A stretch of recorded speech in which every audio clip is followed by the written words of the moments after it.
Ok, bienvenue chez Ndiamaro Movie. Avant de commencer, ne manquez pas de vous abonner et d'activer la cloche de notification pour ne pas manquer nos prochaines vidéos. Aujourd'hui, on va parler de l'activité géométrique. Plus précisément, nous allons parler des vecteurs. Sans toutefois tarder, on va faire donc des travaux dirigés. On va directement passer par l'exercice d'application. Exercice. Soit les points A de coordonnées 3, 4, le point B de coordonnées moins 3, 4, le point C de coordonnées moins 3, moins 4 et le point D de coordonnées moins 3, moins 4 appartenant au plan. À la première question, on demande de placer ces points, c'est-à-dire les points A, B, C et D, dans un repère orthonomé OIJ. Ensuite, on demande donc de calculer les vecteurs AB, le vecteur BC, le vecteur CD, AD et AC.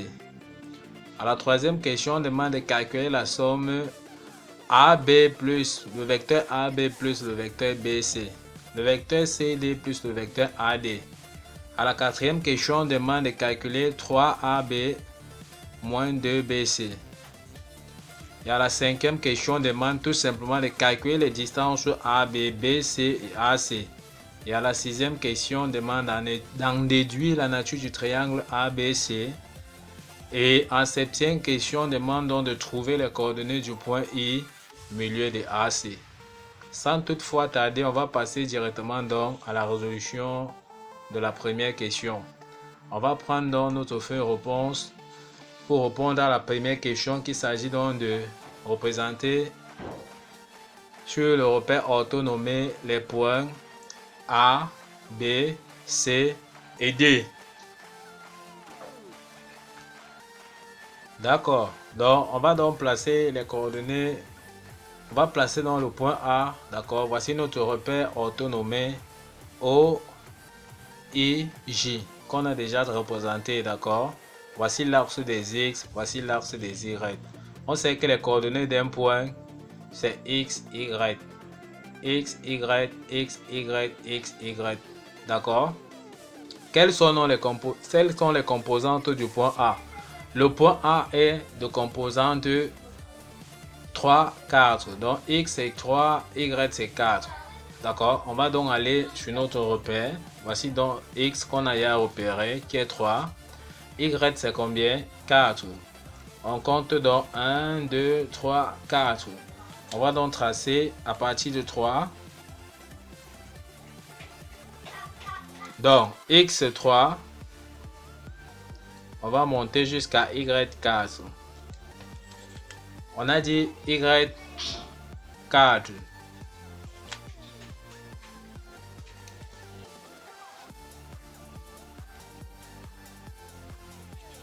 Ok, l'intersection nous donne ce point-ci qui est dans le point A.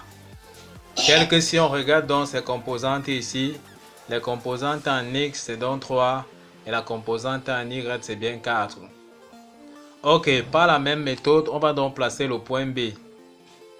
Les coordonnées de B en X c'est moins 3. Donc suivant l'axe des X, on aura donc moins 3, moins 1, moins 2, moins 3. D'accord? Suivant l'axe des Y, c'est combien?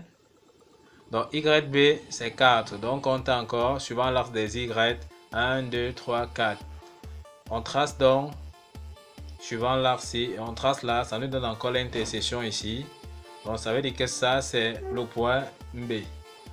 Pour ce qui est du point C, la composante en X c'est moins 3. D'accord? On aura donc ici moins 1, moins 2, moins 3. La composante...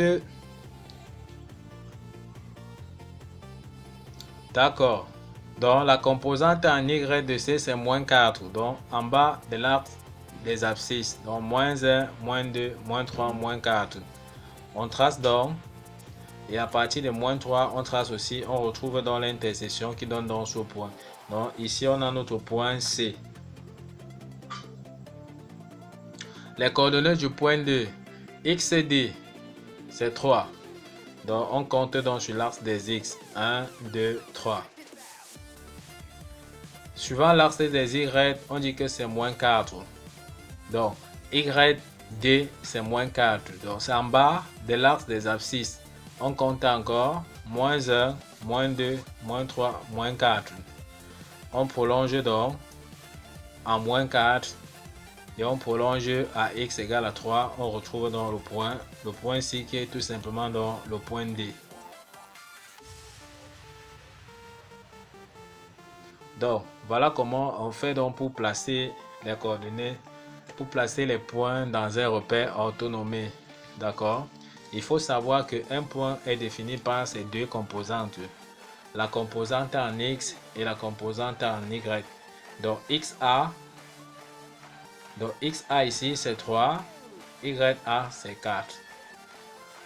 Xb c'est moins 3, tel qu'on peut voir ici. YB c'est 4, donc en traçant là et en traçant ici, on retrouve le point B. XC c'est moins 3, donc moins 1, moins 2, moins 3. YC c'est moins 4, moins 1, moins 2, moins 3, moins 4. En traçant là en moins 4 et en moins 3, on retrouve dans le point C. Pour ce qui est du point D, on a vu que XD c'est 3. Donc, à partir de l'origine, on compte 1, 2, 3. Et suivant l'axe des Y, on compte donc moins 4, moins 1, moins 2, moins 3, moins 4. Et en traçant en moins 4 et à 3, on retrouve donc la position du point D dans notre repère orthonormé. On va donc passer à la prochaine question qui est tout simplement de calculer les vecteurs. Ok. La prochaine question, c'est calculer les vecteurs AB, BC, CD, AD et AC. D'accord? On va donc prendre directement la feuille réponse pour montrer comment on calcule les composants d'un vecteur. Ok, on nous avait demandé donc de calculer les vecteurs AB, BC, CD, AD et AC. On commence donc par le vecteur AB. D'accord? Le vecteur AB, pour calculer les composantes du vecteur AB, c'est XD, XB moins XA, YB moins YA. D'accord? Maintenant, d'après les composantes du point qu'on a donné ici précédemment, XB, on voit que XB, c'est bien moins 3, moins XA, XA, c'est 3, YB, 4, moins YA, YA, 4, d'accord? On aura donc moins 3, ça nous donne donc moins 6, 4 moins 4, ça nous donne donc 0. Donc voilà les composantes du vecteur AB. De la même façon, on va continuer avec le vecteur BC. Donc, pour calculer les composantes du vecteur BC, on aura aussi XC moins XB, YC moins YB. Ça sera égal donc XC. Donc XC moins 3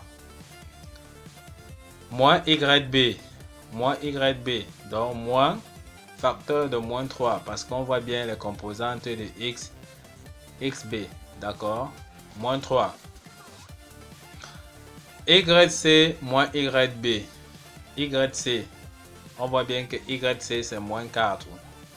D'accord? Moins YB. Moins YB. On voit bien que YB c'est 4. Donc ça nous fait moins 4. Moins 4. D'accord? On peut donc développer tout simplement ici. Ça nous fait moins 3. Moins fois moins plus. Moins 4, ça fait moins 8. Donc, ça fait donc 0, moins 8.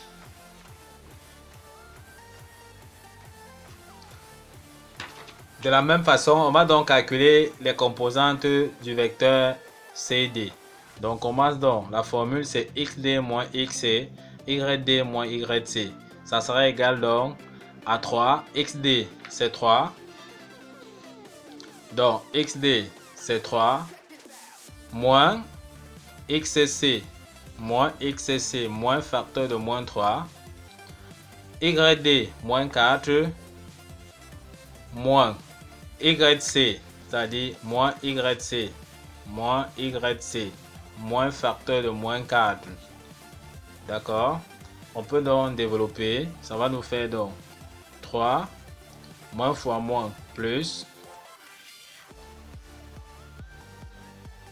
moins fois moins, plus, donc ça nous fait plus 4, 3 plus 3, 6, moins 4 plus 4, 0. Donc voilà les composantes du vecteur CD. De la même façon, on va calculer donc les composantes du vecteur AD.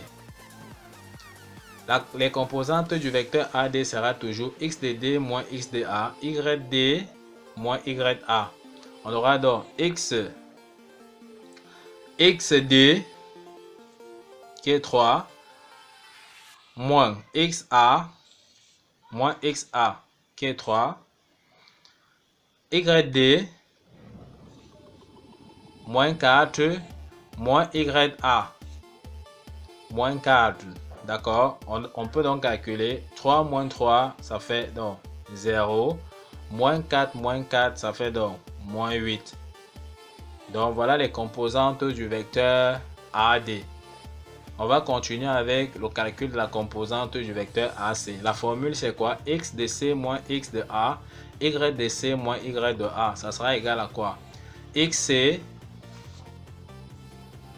qui est moins 3, moins XA moins 3, YC moins YA, YC qui est moins 4, moins YA qui est 4. D'accord? Donc moins 4, moins 4. On peut donc développer tout simplement. On peut donc additionner moins 3, ça nous fait donc moins 6, moins 4, ça nous donne moins 8. Donc voilà comment on a donc calculé les composantes de chaque vecteur. Donc on retient que pour calculer les composantes d'un vecteur, d'accord, on commence donc à prendre les composantes du dernier point, c'est-à-dire de l'extrémité, parce que ça c'est l'origine du vecteur et ça c'est l'extrémité du vecteur. Donc on prend donc XB moins XA, YB moins YA. D'accord? Donc voilà comment on applique donc pour calculer donc les composantes de chaque vecteur. Nous vous remercions donc d'avoir suivi cette première partie de l'exercice. Nous vous remercions de suivre cette vidéo de bout en bout. Ne manquez pas à vous abonner à la chaîne pour ne pas manquer nos prochaines vidéos. Sur ce, à bientôt pour la suite de l'exercice.